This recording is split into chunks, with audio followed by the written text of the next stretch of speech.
Aujourd'hui, je voudrais partager avec vous une réflexion sur le parfum.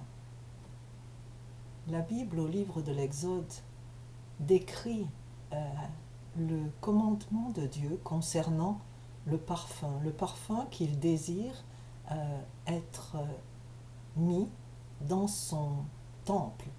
À l'époque, quand les Hébreux étaient dans le désert, Dieu habitait avec eux dans ce qu'on appelait la tente de la réunion.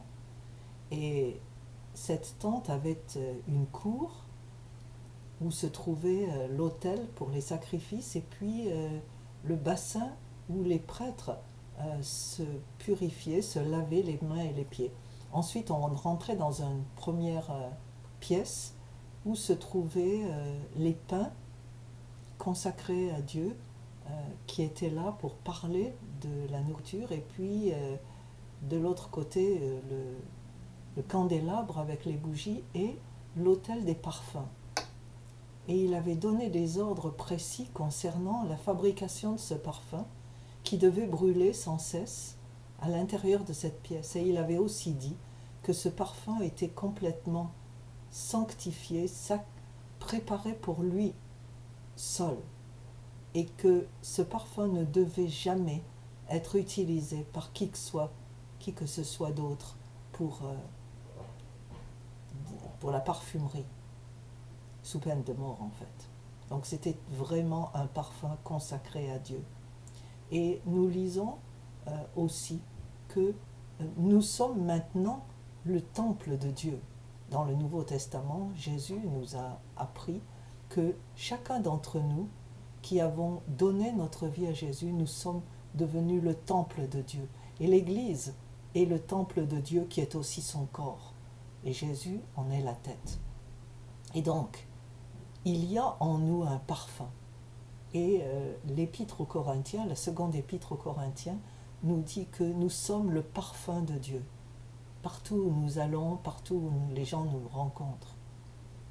Et la tradition catholique a noté qu'il y avait un parfum qui suivait certains qu'on appelait les saints. Mais nous savons bien que la Bible nous dit que nous sommes tous saints. Nous sommes saints, c'est-à-dire nous sommes sacrifiés, consacrés à Dieu. Et ça ne veut pas dire seulement parfait, parce que nous avons l'appel à être parfait, mais nous savons que nous sommes parfaits en progression, de gloire en gloire. Et ce que je voulais partager avec vous, c'est que il ne s'agit pas seulement d'un parfum qu'on peut humer. Les gens ont dit oui, cette personne sentait la violette, sentait la rose, sentait un parfum infini. Et on parlait de saint à propos de ce parfum. Mais ce n'est pas seulement un parfum physique, quelque chose qui se sent. C'est surtout une atmosphère que nous apportons partout où nous allons.